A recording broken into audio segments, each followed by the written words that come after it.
meeting you right where you are on your foster care journey. This is the Forgotten Podcast. Hello and welcome to the Forgotten Podcast. I'm your host, Jamie Cabe, and I am so happy to be with you. If you are part of the foster care community, passionate about serving, or simply interested in learning more, we are here for you. In every episode of this podcast, you're going to hear from men and women who've experienced foster care to one degree or another. They may have grown up in the system, are caseworkers or foster parents, or other people who are here to bring you hope and encouragement. If you enjoy this podcast, please subscribe and share with a friend. Remember, you are not alone. I hope you enjoy the Forgotten Podcast. All right. Well, Megan, you are the clinical director of an incredible organization called Eden's Glory and the leader of its new program, Foster Kairos. I am really happy to have you on the show today to discuss this very important topic of human trafficking. So I want to start right here. Will you define for us what human trafficking is? Yeah, absolutely. Thanks for having me, Jamie. I'm really excited to be on here as well.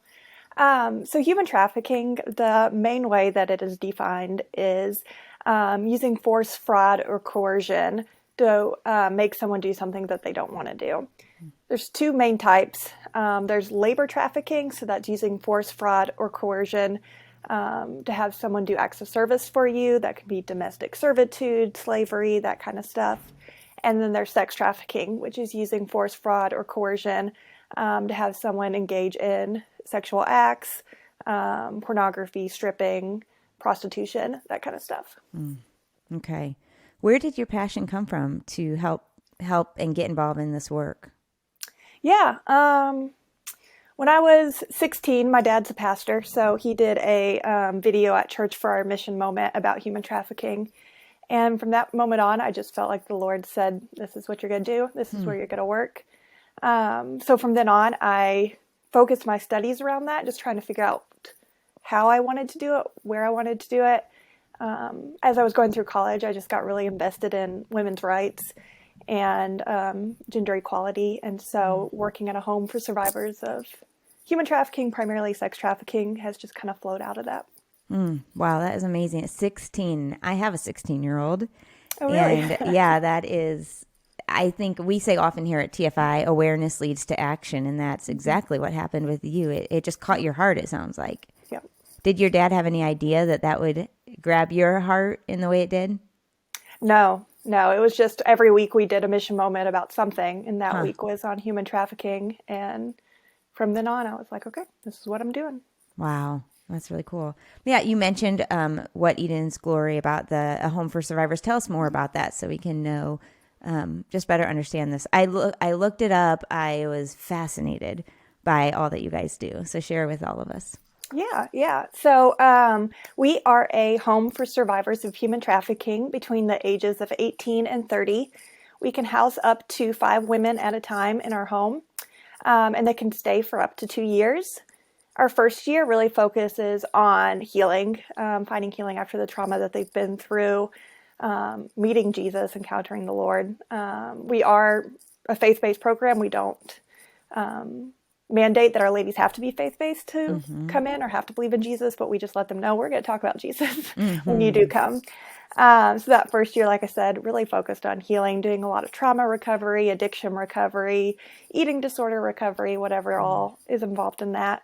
And then the second year begins looking at, okay, now that I'm out of the life, what do I want to do with my life?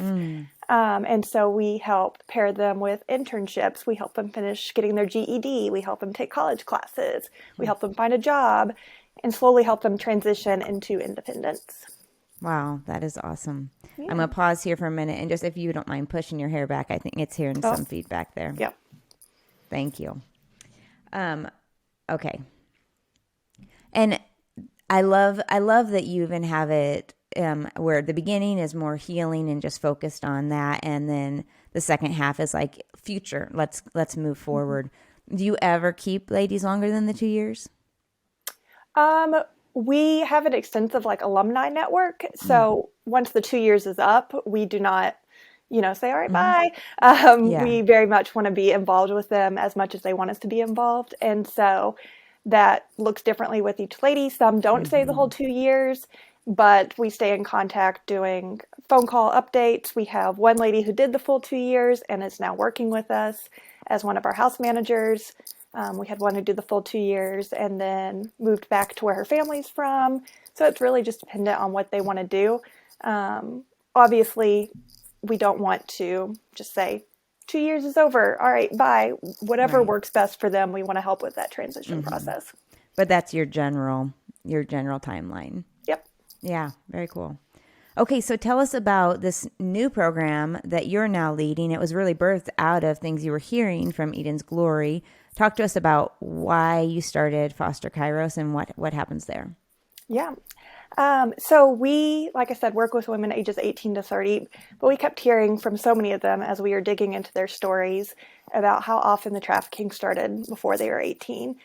In most cases, and in almost every case, if not every case, sexual abuse happened before the age of 18. And our ladies kept telling us if there would have been someone who would have known, if there was someone who could have seen what was happening, who could have stepped in and helped me, it would have made a world of difference. And I wouldn't be 27, 28, having to give up 2 years of my life to live in a home to heal. And after hearing that so many times, we were like, okay, obviously the Lord is saying something he wants us to do. And so we began to pray, what do you want us to do with this, Lord? Obviously, you want us to do something with minors, but what does that look like? Our first thought was a residential home, like what we have for our ladies. But we, as we kind of dug into it, looked around our area, we saw that we just have a great connection of foster care agencies and foster parents. A lot of churches who partner really well with those foster care agencies. And so, and plus Eden's Glory, we have found that the ladies that make it the longest in our program are the ones who find what we call host families outside of Eden's Glory. And so these are almost like foster families for our adopted ladies who bring them around for weekends, for holidays, who just show them what everyday life looks like. And so with that family model, with the family model we try to have at EG, we just know how important families are, especially for kids, especially for teens.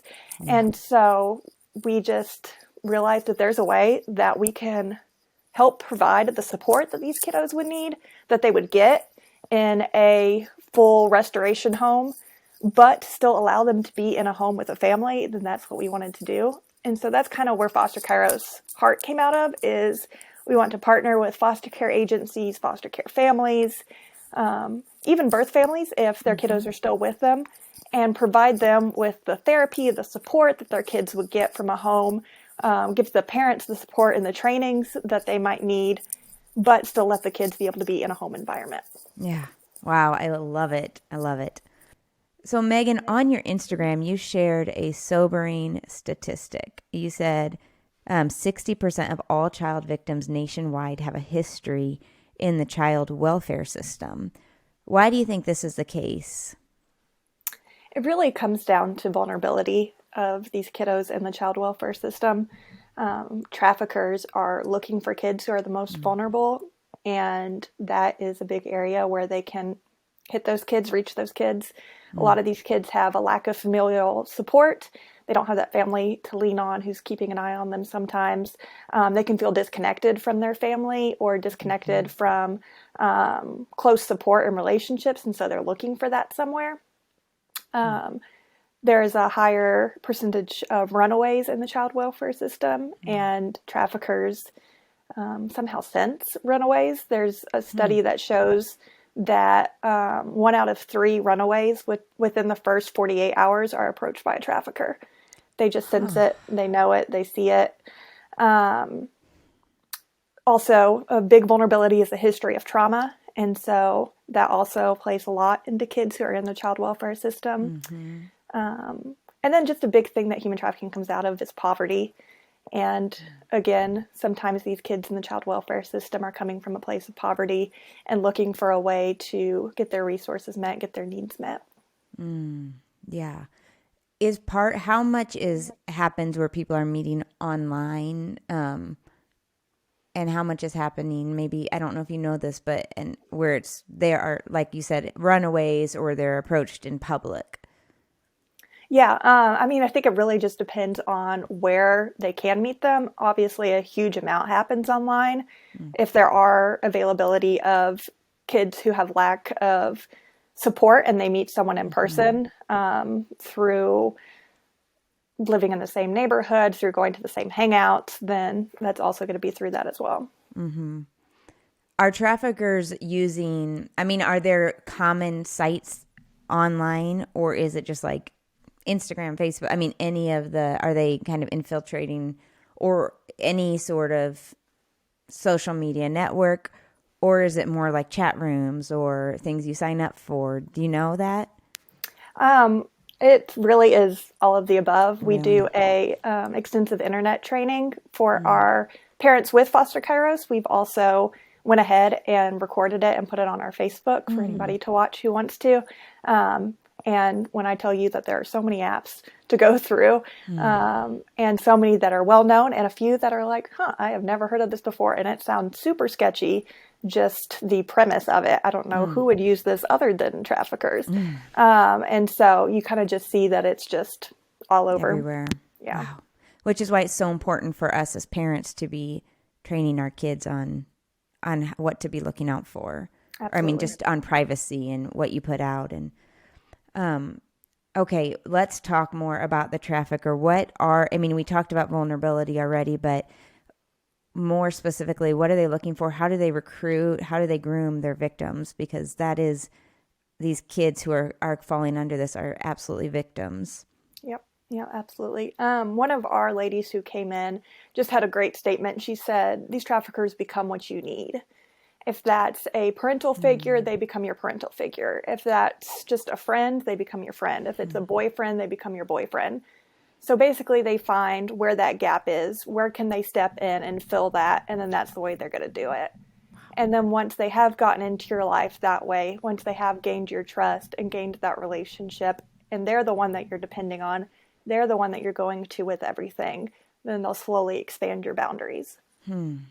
So it's a slow process. It isn't, most kids are not going to just say, oh, I'll meet some stranger.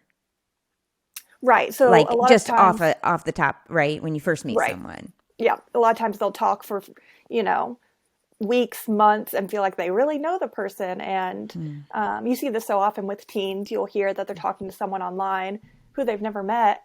And they're like, but I really know them.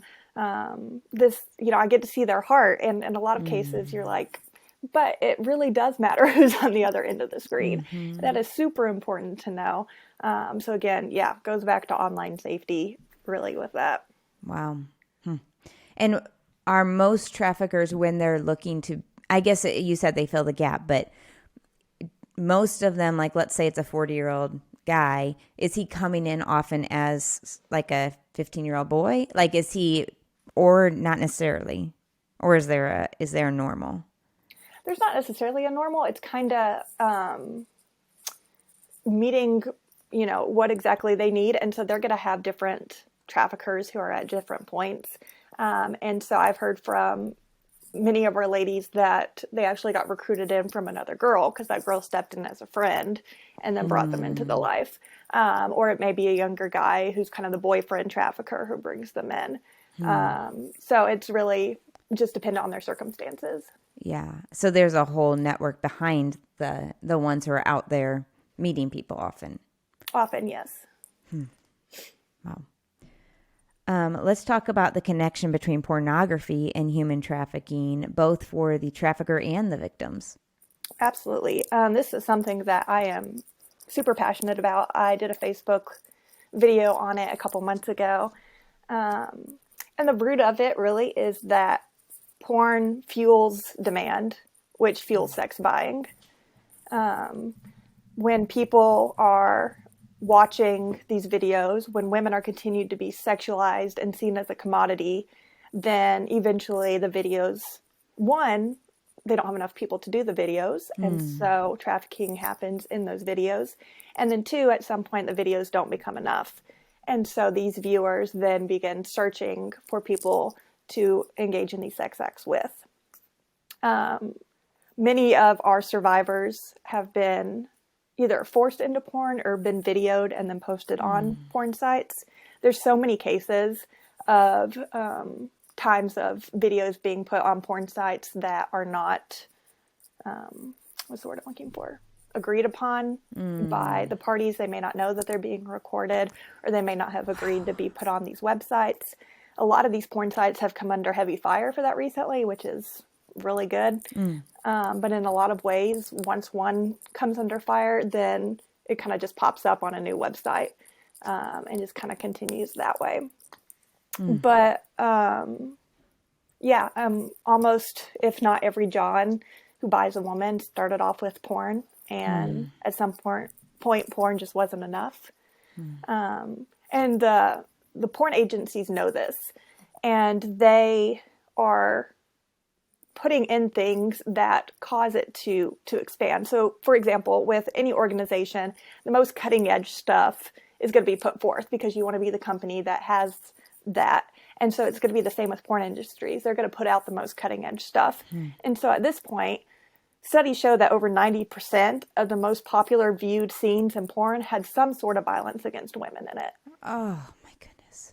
So that is just being infiltrated into the porn industry. It's what people are watching.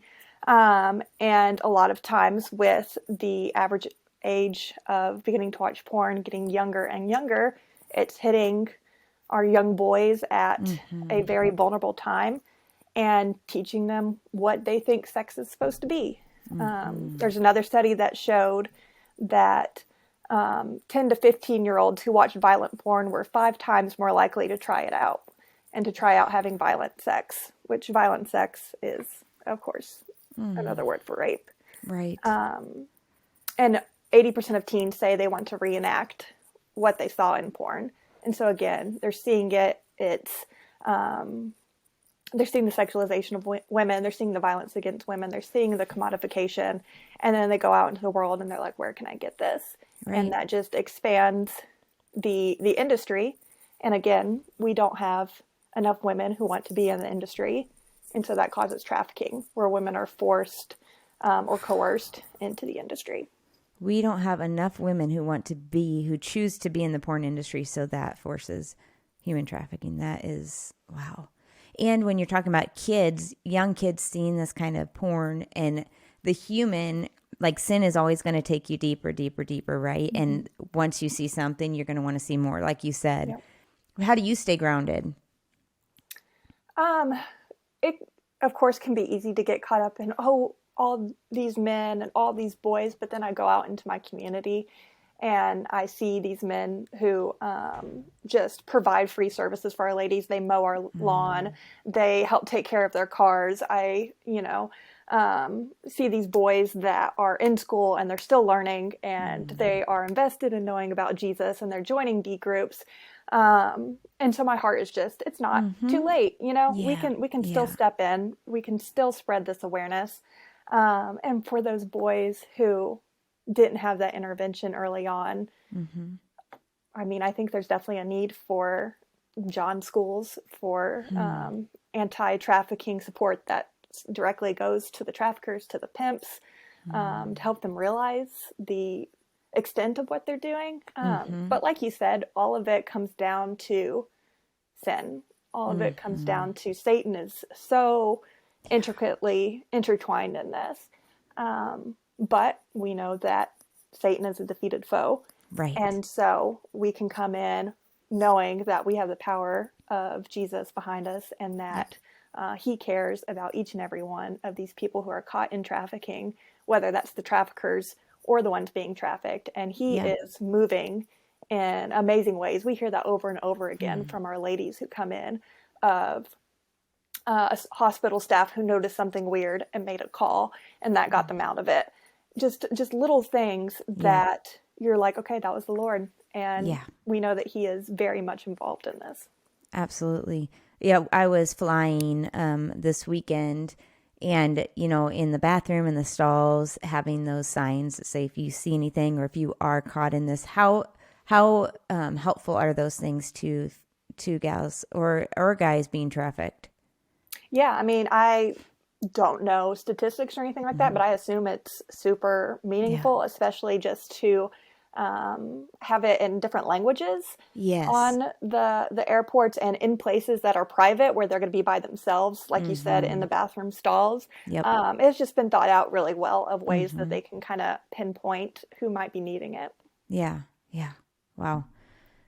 Okay, let's talk about, you mentioned someone in the hospital noticing things. What are some tangible, what are some identifiers? Like, how can we spot potential victims? Yeah. There's a few ways. Some is current signs of abuse or neglect can be a big red flag. Having someone who suddenly gets a lot of new possessions a lot of times can be something that can kind of tip you a little bit, because especially teenagers, they can be lured in by being given things. And so if there's suddenly an influx of new possessions and you don't know where they got it from or who's giving it to them, that can be one.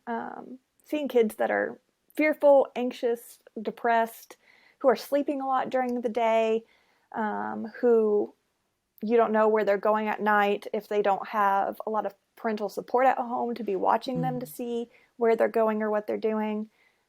People who are under surveillance, so people who are constantly having to check in with someone, tell them where they're at, may always have someone with them. A lot of times when you go to hospitals, the trafficker will go with the survivor so that the survivor can't say anything to the staff. And so many hospitals are learning this, and they are spreading awareness and creating protocols to separate the two so that they can check in with the woman.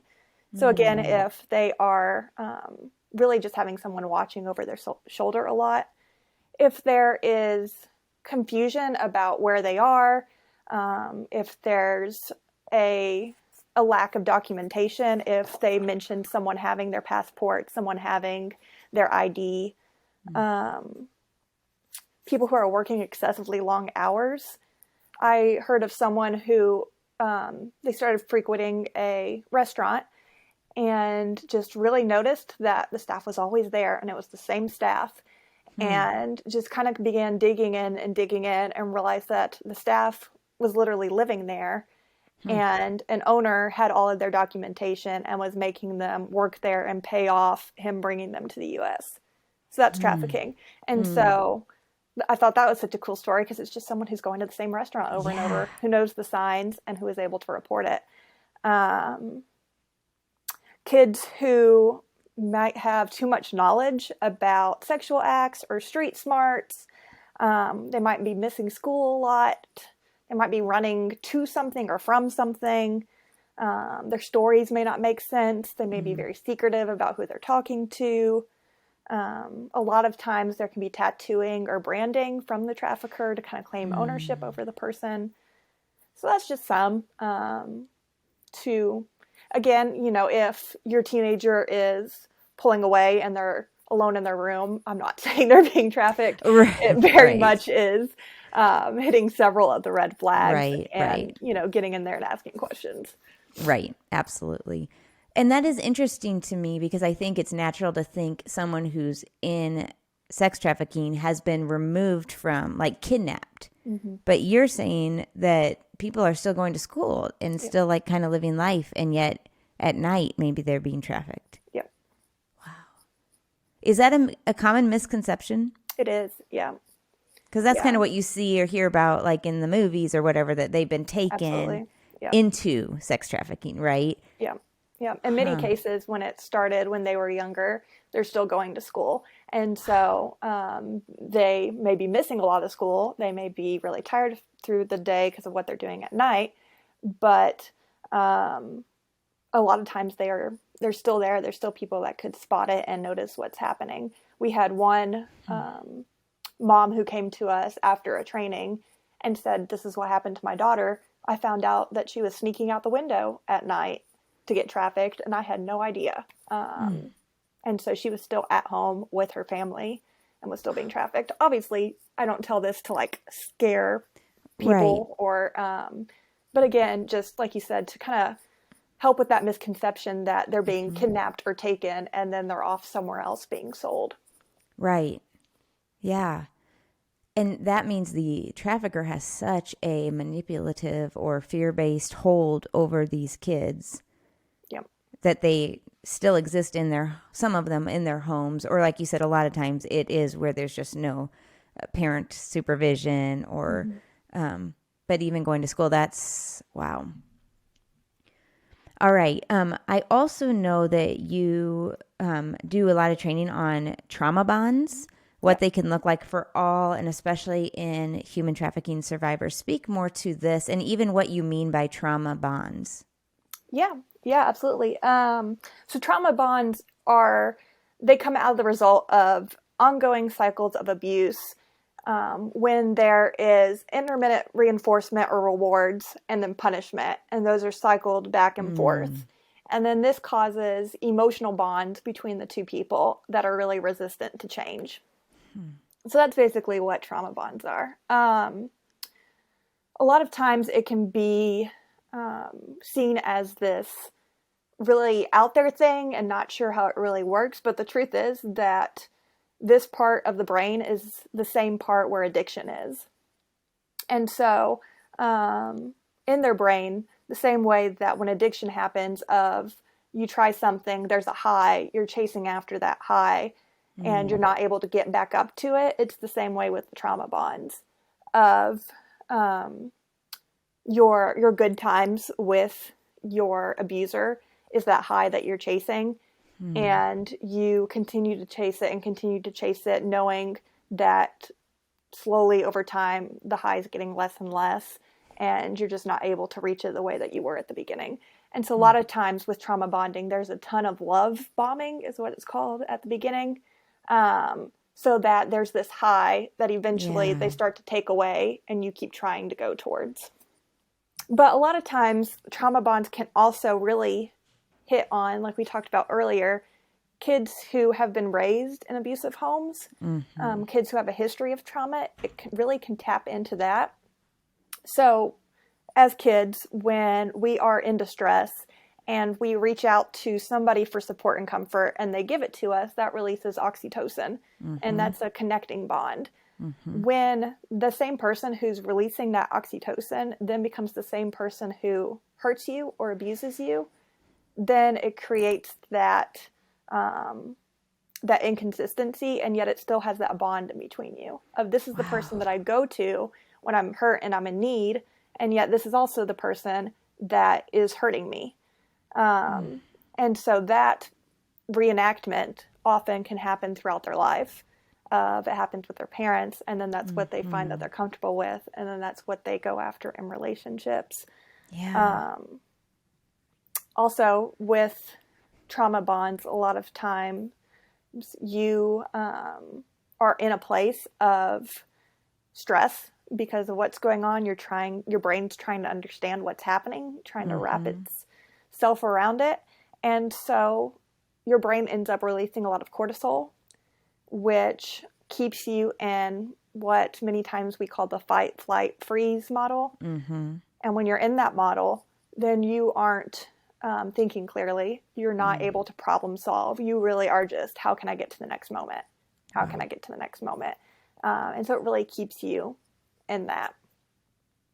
Yeah, it's true. Brainwashing. I mean, I even think of abusive, like you said, looking for it in relationships. That's so often why abused women, have trouble leaving the relationship, right? Because there could be just some fear of leaving, but also there is good times at times. And so that is very interesting and it's very sad. Wow. Yeah. I have another training on Facebook on the 7 stages of trauma bonding and the way that it plays out. So that's something else that I walk through. Yes. Yeah, I saw some of your trainings, and I think that's just awesome. We'll definitely link to that Facebook page for sure so that more people can see that. Awesome. Okay, so Proverbs 31, 8-9 says, "Speak up for those who cannot speak for themselves, for the rights of all who are destitute. Speak up and judge fairly. Defend the rights of the poor and needy." This is God's heart. It's what he calls us to. And yet it's natural for us. And I think that it could be a natural thing as people hear this, that it feels so big, so overwhelming, so hard, like that we can fall into what is known as like compassion fatigue, where instead of stepping in, even in small ways, we just kind of step back and don't do anything. Why do we need to be involved in this work? Yeah. Well, part of it is, so human trafficking is a symptom of the brokenness of our world. There are many different symptoms that come out of it, but really it comes from that place of brokenness. Yeah. And as Christians, our job is to combat that brokenness and to spread the word of Jesus and to step in and, like you said, speak up for those who can't, and do justice and do mercy and all of these things. And so when people can get caught up in just the overwhelming big picture, one, I completely get it. It is overwhelming. It is big. But there are so many ways that everyday Christians are combating human trafficking, are living it out. And I really encourage people, focus on the one instead of focusing on this huge issue of human trafficking. Obviously, that's super important. Definitely encourage that. But when that begins to feel overwhelming, how can I focus on the one? How can I be a safe person for my kids? Making sure that I have the right internet safety protocols, that I'm a person that they can go to with questions. How can I make sure that I'm a safe person for kids in the neighborhood or for friends of my kids who may not have the parental support that you're able to give your kids? So how can you step in and be that mom who is checking on them, that mom who is making sure that they have somewhere where they're going after school, that is checking in on the people that they're talking to online. Stepping in and, being foster parents is a huge way to combat human trafficking. Because like we said, so many kids who are trafficked have come out of the child welfare system. So if you can step in and love on these kids and show them Jesus and be that safe person, it just combats it in so many ways. It's really relationship that comes against trafficking. It is having those safe people who can step in when you're at your most vulnerable, and be that protection and that safeguard. Yeah, I love that, and that I think that will bring a lot of maybe an aha moment for people. I feel like even for me, it's like be the relationship. We are so passionate about relationships here at TFI. It's because that's what Jesus, that's how he lived his ministry, was through relationships. So I even think of, for those who maybe don't have kids at home now, how are you investing in the next generation at your church? Or like you said, in your community, just being those people. I know, there are some amazing people in our church who just have invested in our kids. And it's such a gift to us as parents, but it's a gift to our kids. Like, they're seeing people of different generations who care about them. So there is so many ways. I think that's just awesome. Yep. Will you share a story or two of some of the survivors that you've walked with, how they have found some healing and been set free from this life? Yeah. One instance is, this is one of my stories that I love because I got to be able to be a part of it, which makes it extra meaningful. But we have one lady, and I was doing a class with her on abuse and recognizing abuse, because a lot of times our ladies can come in and they don't identify as traffickers or as trafficking survivors. They don't identify as having been abused because they don't fully understand how coercion is a part of that.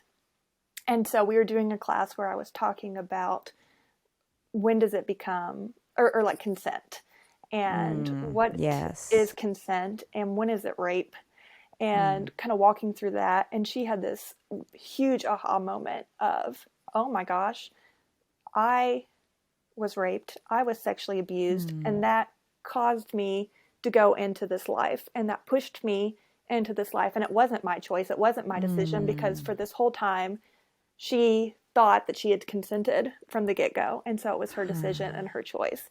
And so talking about ongoing consent and what that looks like, it was just a huge aha moment and a really cool moment. And we went back into the house after we finished our class. And a couple weeks ago, she had caught a caterpillar and was keeping it in a jar and was feeding it and was just like, I really hope it turns into a butterfly. And that same day we finished class, she went back to her room, grabbed the jar, and there was a butterfly in the jar. And she came running out and she said, Megan, look, my caterpillar turned into a butterfly. And it's right when I found this huge moment of freedom. I get to see this caterpillar become free and become a butterfly. And so then we got to have a beautiful moment where she went out and released the butterfly and just released those feelings of guilt and shame that she's held on to. So yeah, that's one of my favorites. Wow. That's incredible, because I think that, she was caught in this bondage of thinking like, I caused this, or I stepped into this knowingly, so now it's my fault and I deserve what happened. Yeah, absolutely. Wow. Yeah. That's awesome. One of the Do you things have any others? Yeah.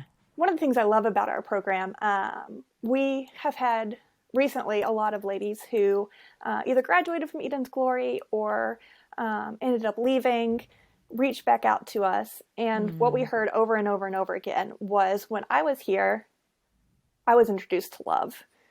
And that is what we want. That's what we want to do. These ladies are then able to say, even the ones who left Eden's Glory in a not great way, who said, this is way too hard, I can't do this, and left. We've heard several of them come back and say, because I was introduced to love, I couldn't go back to the way that things used to be. I tried to, and I just couldn't do it, because I knew what love looked like. I knew the way that Jesus cared about me. I knew what being in a family could look like. And I realized that this life wasn't enough for me anymore. And so hearing those has also just been super impactful for us, because the graduation rate is really low. We have had 2 women graduate from Eden's Glory in the last 6 years, because it's hard. It's hard work. Yeah. And so to even hear from these ladies who left and they said, you know what, I found love, I found family, I met Jesus, and so I can go back to the way that my life used to be, is still just as meaningful, and just gives us those moments of, okay, what we're doing is making a difference. Even when our ladies leave, even when we have these heartbreaking moments of feeling like it's the end, we know that it's not the end, because Jesus goes with them when they leave. Yes. I think that's absolutely right. And faithfulness isn't an outcome, or a success isn't an outcome. I mean, this is patterns that have been in these ladies for years and years and years that don't just get switched, right? Yep. But like you said, you're introducing them to a whole new way. You're giving them a vision for a whole new life. But success is in the faithfulness, in the love, in the everyday being there, and then they make the choice. Yeah. I think that is really encouraging and a good reminder for all of us who are walking with people. Yeah. Because we want everything to wrap up in a beautiful, neat and tidy way, and they go on to be fully successful, and it's just not life, right? Yeah. But Jesus is with them, and he's working, and our job is, as his people, is to plant seeds, and that's what you guys are doing. Some really beautiful, beautiful seeds. All right. What's a good next step if someone is really kind of like you were when your dad showed that video, and they're like, wow, this is what I need to be about, or I want to just do something to maybe help others become aware. What would be some helpful next steps? Yeah. We are always looking to host trainings. So if you have connections with your church, with your school, with anything like that, we love to come in and do trainings.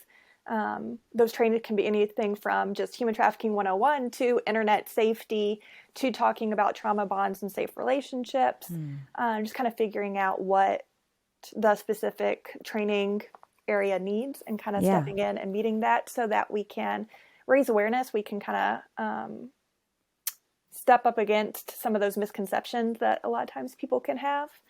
Another thing is volunteer. We are always looking for volunteers at Eden's Glory, and this can be from anything from, like I said, the guys that volunteer and come and mow our lawn, to being a mentor for one of our ladies. One of the things that we have really just been praying about lately is that our ladies can really struggle to create friendships and to meet people who can be deep friends with them.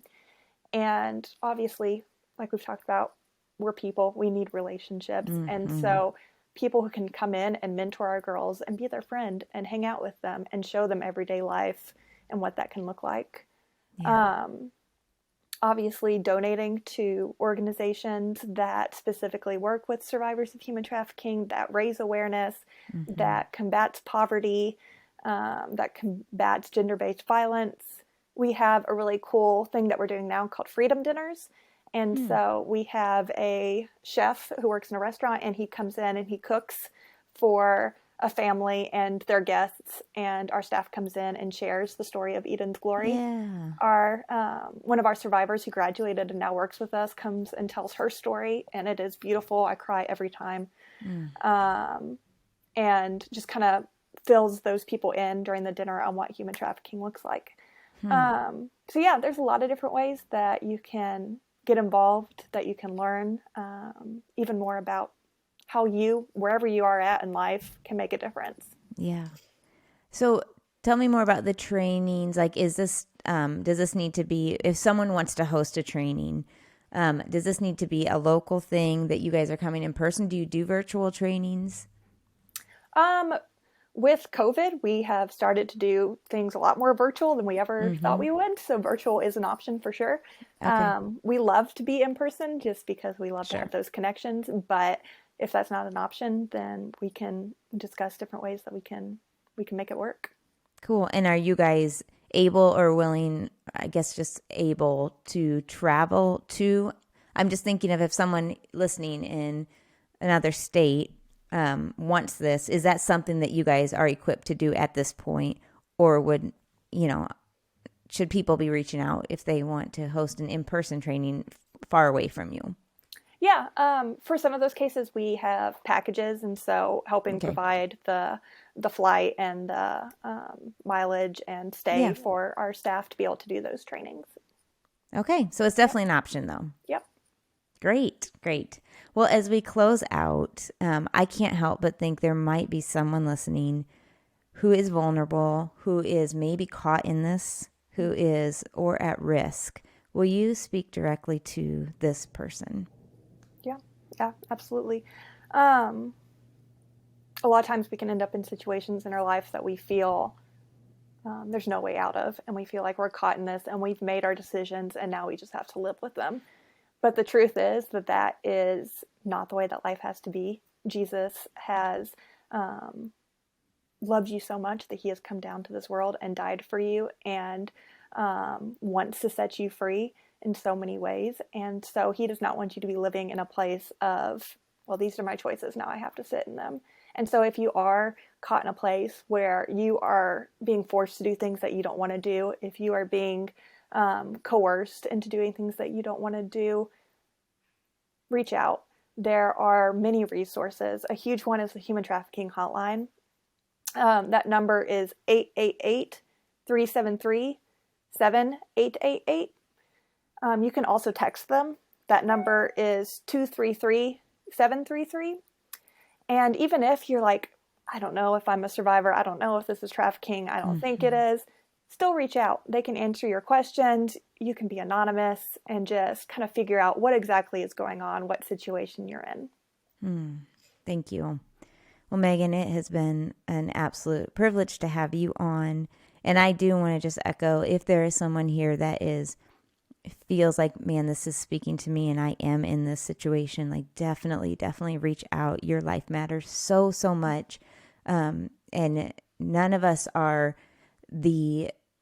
our identity, our belonging, our who we are is not about what we do or what we've done. Yep. We are loved and valued people because of Jesus. And so just know that about yourself. Well, Megan, thank you so much for being on today. Very happy to. Thanks for having me, Jamie. Well, I hope today's episode was an encouragement to you wherever you are on this foster care journey. Now, we want you to stay connected, so be sure to subscribe and turn on notifications so you never miss an episode. Also, we have a ton of great content for you over at theforgotteninitiative.org. Thank you for watching, and I can't wait to see you next time.